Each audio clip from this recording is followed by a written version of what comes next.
Timnas Indonesia makin kuat, media Thailand yakin Timnas Indonesia bisa kalahkan Australia dan Bahrain.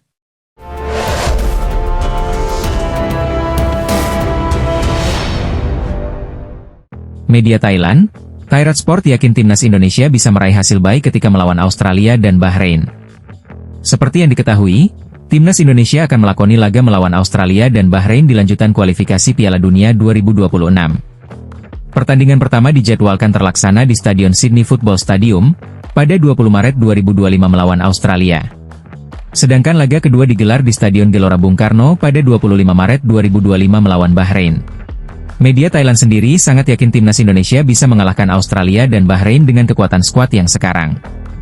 Menurutnya, Timnas Indonesia memiliki gaya permainan dan skuad yang seimbang dengan rivalnya tersebut. Saya selalu melihat perkembangan Indonesia setelah pertandingan di kualifikasi Piala Dunia dan dengan pelatih serta staf yang baru, tutur Thairat Sport. Indonesia memang sedang melakukan progres yang cukup gila untuk menjadi yang terbaik. Saya rasa semua harus mengakuinya. Lanjutnya, kita akan lihat pertandingan Indonesia melawan Australia dan Bahrain. Saya rasa Indonesia akan memenangkan pertandingan tersebut, apalagi adanya beberapa nama baru di dalam skuad Indonesia. Lanjut media tersebut. Meski begitu, Thairat Sport memberi peringatan untuk Indonesia agar tak memandang remeh Australia dan Bahrain. Ia lalu memberikan satu syarat agar Timnas Indonesia bisa meraih hasil positif nantinya. Syarat tersebut yakni dengan melakukan persiapan sebaik mungkin. Indonesia harus mempersiapkan diri dengan baik untuk pertandingan round 3 ini, tegasnya.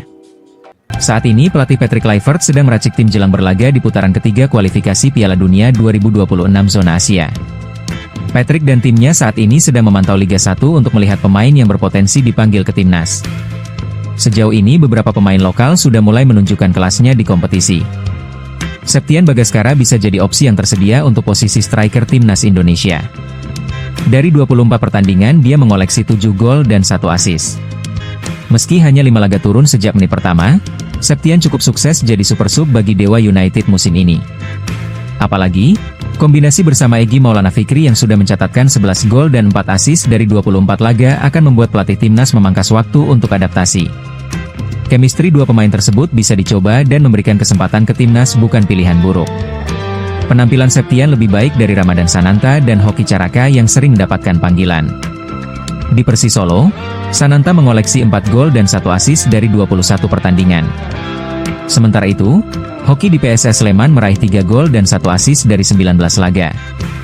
Melihat kondisi saat ini, lini depan diprediksi akan kembali menjadi masalah. PSSI memang mengusahakan 3 pemain baru untuk segera bergabung tapi mereka berposisi sebagai kiper, bek, dan gelandang. Satu-satunya nama yang akan debut di posisi depan adalah Ula Romeni yang merupakan striker. Menariknya, Ula diprediksi masih butuh waktu untuk bisa menunjukkan performanya. Dia memang baru mencetak gol debut bagi Oxford United saat menjamu Coventry City pekan ini. Namun, ini tidak membuat langkahnya untuk merebut posisi utama di timnas bisa berjalan mulus. Tentunya, pemain yang dipanggil harus segera beradaptasi dan memahami keinginan Patrick di timnas. Patrick sebenarnya bisa kembali memanggil Rafael Struijk yang jadi andalan di era Shin Tae-yong.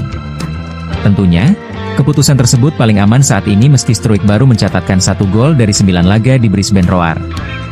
Memanggil Septian bisa jadi terobosan baru karena pemain tersebut tidak masuk dalam radar Shin.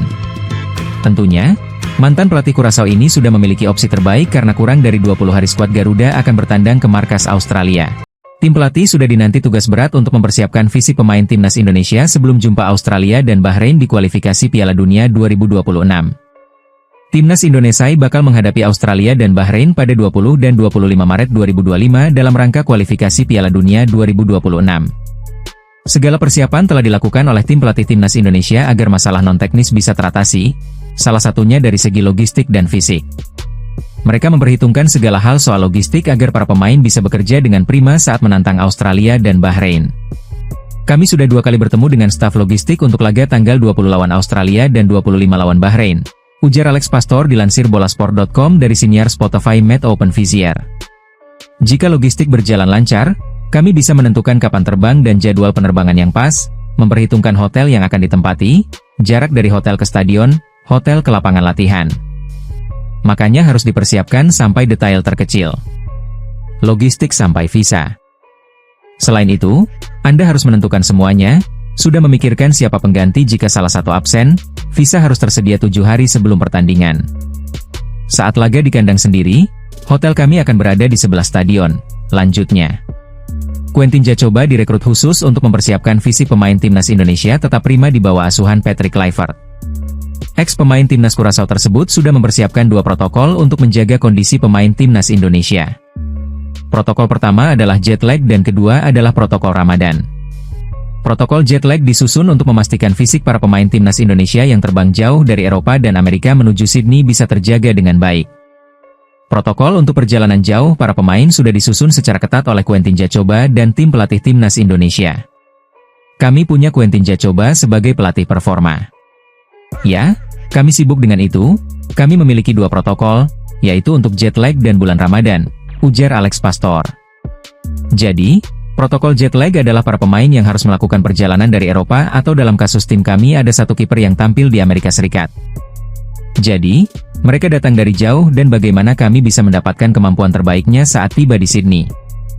Bagaimana perjalanan itu dilakukan, yang harus dilakukan selama perjalanan, dan pasca perjalanan sudah kami pikirkan. Lanjutnya, berhubung 2 pertandingan timnas Indonesia di bulan Maret jatuh bertepatan dengan bulan Ramadan, maka tim pelatih menyiapkan protokol tersendiri agar bisa mengakomodasi para pemain beragama Islam.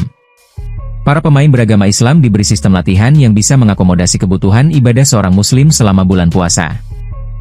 Dan kami juga memiliki protokol Ramadan yang tentu saja sudah familiar bagi orang-orang di Indonesia, ujar Pastor. Tapi mungkin kami punya wawasan lain yang belum disebutkan atau mereka punya wawasan yang belum kami ketahui, yang membuat protokol Ramadan bisa berjalan sedikit lebih baik. Tapi bagaimanapun, kami memastikan hal itu dilakukan karena para pemain lokal, semuanya adalah muslim, sehingga mereka merayakan Ramadan dan kami juga ingin menghadapinya sebaik mungkin.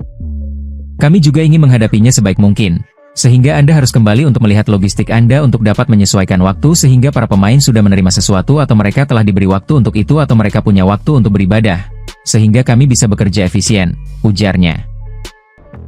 Mantan pemain RC Lens yang kini berkarir di Liga Denmark, Brøndby LF, Stig Spiering mengaku dirinya mengatakan ingin bela timnas Indonesia. Stig Spiering merupakan pemain keturunan yang sempat dilirik Shin Tae-yong untuk membela timnas Indonesia. Akan tetapi, kala itu ia menolaknya. Alasannya pemain 28 tahun ini menolak untuk menerima tawaran main di skuad Garuda karena sedang berjuang mencari banyak menit bermain di klubnya. Dulu tawaran itu datang, saya sedang mencari banyak menit bermain. Saya masih dipinjamkan ke sana kemari, ucap Spiering di YouTube Om Rob Brabant. Kini Spiering berkarir di Liga Denmark bersama Brøndby LF. Ia pun mengatakan bahwa dirinya sudah berminat untuk membela timnas Indonesia. Bahkan ex-RC Lens ini sedang mencari tahu bersama agennya agar bisa bermain bersama skuad Garuda. Bersama agen, saya sedang mencari tahu cara apakah saya bisa bermain untuk Indonesia, kata Spiering. Stig Spiering menyebut bahwa ia pernah dikontak PSSI pada tahun 2021, namun ia menolak ajakan tersebut. Nah, kini dirinya akan mencari tahu dan menghubungi PSSI agar bisa memperkuat timnas Indonesia. Pada 2021 lalu, saya didekati PSSI untuk pertama kali. Saya merasa tersanjung tapi tidak tahu apa yang akan terjadi, katanya. Saat itu saya sedang mencari klub baru, menit bermain yang banyak, nah sekarang saya sudah bersedia. Saya harap PSSI mau menghubungiku lagi, beber Spiering. Masyarakat Bahrain panik timnas Indonesia dikabarkan diperkuat pemain keturunan tambahan. Mereka pun melempar kritik kepada Federasi Sepak Bola Bahrain karena masih saja terdiam dengan kondisi ini. Ya, masyarakat Bahrain menyoroti kabar timnas Indonesia akan memiliki pemain naturalisasi tambahan pada bulan Maret 2025 mendatang. Ada beberapa lagi pemain berdarah Indonesia yang akan dinaturalisasi sebelum bulan Maret mendatang. Masyarakat Bahrain pun tampak panik mendengar kabar itu. Sebab, skuad Garuda julukan timnas Indonesia sendiri sudah tampil tangguh dengan kehadiran sejumlah pemain naturalisasi yang ada saat ini. Lewat website resmi media Bahrain, Al-Ayam menyebut Indonesia sebagai ancaman nyata untuk timnas Bahrain. Kini Indonesia sedang memproses 3 pemain baru, yang artinya kemungkinan pada bulan Maret akan ada 4 pemain naturalisasi baru saat berjumpa dengan Bahrain, tulis Al-Ayam. 4 pemain tersebut adalah Romeni, Pelupesi, Dean James dan Emil Audero. Semuanya pemain yang bermain di Eropa, lanjutnya. Ini tentu ancaman yang nyata untuk timnas Bahrain. Jadi jangan anggap enteng, bersiaplah dari sekarang, tegas Al-Ayam. Ketika ESPN, media raksasa internasional, menyebut-nyebut tentang timnas Indonesia. Dunia mulai bertanya-tanya, apa yang mereka bicarakan tentang timnas Garuda. Dalam sepak bola internasional, nama Indonesia mulai menarik perhatian sebagai salah satu tim yang memiliki potensi besar untuk membuat sejarah. Perjalanan timnas Garuda menuju Piala Dunia 2026 menjadi topik hangat yang dibahas oleh berbagai media internasional. Salah satunya adalah ESPN, media besar berbasis di Inggris dan Amerika Serikat, yang menyebut peluang Indonesia untuk lolos ke turnamen tersebut sebagai sebuah harapan baru yang penuh warna. Sorotan ini membawa optimisme baru, tidak hanya bagi penggemar sepak bola Indonesia, tetapi juga bagi para pemain dan pelatih yang terus berjuang. Dengan dukungan 79% penduduknya yang merupakan penggemar sepak bola, Indonesia memiliki salah satu basis pendukung terbesar di dunia. Dari total 280 juta jiwa, lebih dari 200 juta orang memberikan dukungan penuh bagi timnas Garuda. Antusiasme ini bukan hanya menjadi kekuatan mental bagi para pemain, tetapi juga menarik perhatian dunia akan besarnya potensi sepak bola di negeri ini. Sorak-sorai supporter di stadion dan semangat luar biasa mereka menciptakan suasana yang memotivasi tim untuk terus berjuang. Media Belanda juga memberikan perhatian khusus kepada Indonesia, terutama karena banyak pemain berdarah campuran Belanda Indonesia yang memutuskan untuk bergabung dengan timnas Garuda. Keputusan para pemain ini menarik perhatian Federasi Sepak Bola Belanda, KNVB, yang khawatir kehilangan talenta berbakat mereka. Beberapa nama seperti Mees Hilgers, Elkan Bagot, Kelvin Verdonk, dan pemain lainnya menjadi contoh nyata fenomena ini. Mereka memilih membela Indonesia karena merasa memiliki koneksi emosional dengan tanah leluhur mereka. Kelvin Verdonk, salah satu pemain keturunan yang telah membela timnas Indonesia, mengungkapkan kebanggaannya bisa menjadi bagian dari perkembangan sepak bola Indonesia. Ia percaya bahwa sepak bola Indonesia memiliki potensi besar untuk tumbuh dan bersaing di tingkat dunia. Hal serupa juga diungkapkan oleh Tom Haye, yang menyebut bergabung dengan timnas Indonesia sebagai keputusan yang mudah. Mereka yakin bahwa Indonesia adalah tim yang memiliki masa depan cerah di kancah internasional. Perjalanan menuju Piala Dunia 2026 tentu bukanlah hal yang mudah. Indonesia harus melalui berbagai tahapan kualifikasi yang penuh tantangan. Meski berada di grup yang dianggap paling sulit, timnas Garuda mampu menunjukkan performa yang menjanjikan. Mereka berhasil bersaing ketat dengan beberapa tim kuat Asia, membuktikan bahwa mereka bukan sekadar peserta, tetapi juga penantang serius. Keberhasilan Indonesia lolos ke Piala Asia 2023 menjadi awal dari sorotan internasional yang semakin luas. Kiper yang disebut-sebut memiliki keturunan timnas Indonesia, Danny van den Heuvel dipanggil ke timnas U21 Belanda. Danny van den Heuvel diketahui juga mengikuti akun Instagram PSSI. Pelatih timnas U21 Belanda, Michael Reiziger telah mengumumkan skuad sementara untuk melawan Italia dan Rumania pada laga persahabatan pada Maret ini. Danny van den Heuvel masuk dalam skuad sementara tersebut. Kiper 21 tahun itu kini memperkuat klub kasta teratas Belgia bersama klub Brugge. Sebelumnya ia bermain untuk tim U21 Leeds United. Ia merupakan jebolan Akademi Ajax. Pemain kelahiran Delft, Belanda itu memang langganan memperkuat timnas kelompok umur Belanda. Danny van den Heuvel pernah membela tim U15, U17, U19, U21 Belanda. Ia belum pernah menembus timnas senior Belanda. Saat memperkuat timnas U21 Belanda, Danny van den Heuvel baru bermain dalam 2 pertandingan dalam 2 laga persahabatan. Ia lebih banyak berada di bangku cadangan. Selain Danny van den Heuvel, ada 3 pemain yang dikabarkan memiliki darah Indonesia juga dipanggil ke timnas U21 Belanda. Mereka ialah Rian Flamingo, Ian Madsen, dan Milan Manhoef. Debut Patrick Kluivert bersama timnas Indonesia sudah di depan mata. Tepatnya, 20 hari lagi dia akan berada di bench skuad Garuda saat pertandingan melawan Australia pada 20 Maret mendatang. Saat itu era baru di timnas baru dimulai dengan jersey dan pelatih kepala Patrick. Menariknya, pada laga melawan Soceros mantan pelatih Curaçao tersebut dihadapkan pada masalah yang rumit. Pertama, Patrick Kluivert dipastikan tidak memiliki waktu untuk menggelar pertandingan uji coba. Pemain mulai dikumpulkan seminggu sebelum pertandingan melawan Australia. Tentunya, dia sudah harus mempersiapkan pendekatan terbaik di timnas nanti. Anggota Exco PSSI, Arya Sinulinga menjelaskan bahwa semua pemain timnas akan berkumpul di Australia. Mereka hanya akan menjalani pemulihan sambil beradaptasi di bawah komando Patrick sebelum melanjutkan perjalanan. Terutama mereka yang berkarir di Indonesia dan tim Asia Tenggara akan masuk dalam satu rombongan. Pasti mungkin seminggu sebelum pertandingan. Yang di sini akan langsung ke Australia, kata Arya Sinulinga.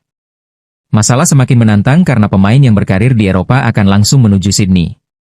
Tentunya, dengan perjalanan yang jauh maka mereka harus memanfaatkan waktu yang ada untuk segera pulih. Patrick dan stafnya harus mempertimbangkan ini karena duel melawan Socceros adalah pertandingan debutnya. Dan yang lainnya terbang dari berbagai tempatnya. Jadi meeting point-nya langsung di Sydney, ujarnya. Timnas Indonesia memang diproyeksikan akan mendapatkan tambahan kekuatan. Emil Audero, Dean James, dan Joey Pelupesi saat ini prosesnya sedang dikebut akan segera bisa membela timnas. Hadirnya nama tersebut ditambah ulah Romeni membuat banyak nama baru di skuad Garuda yang membuat proses adaptasi menjadi kunci. 4 poin menjadi target rasional saat melawan Australia dan Bahrain. Namun, Patrick tentu ingin membuktikan diri apalagi ada Alex Pastor dan Denny Lanzaat di kursi kepelatihan. Kemenangan di markas Socceros bisa jadi jawaban setelah dia mendapatkan banyak sorotan negatif saat diumumkan menjadi pengganti Shin Tae-yong. Pokoknya antara tanggal 7 sampai 10 Maret, kalau lewat dari tanggal 10 Maret, ia tidak bisa diregister ke FIFA, kata Ketum PSSI Erick Thohir terkait proses naturalisasi 3 calon pemain baru Timnas Indonesia.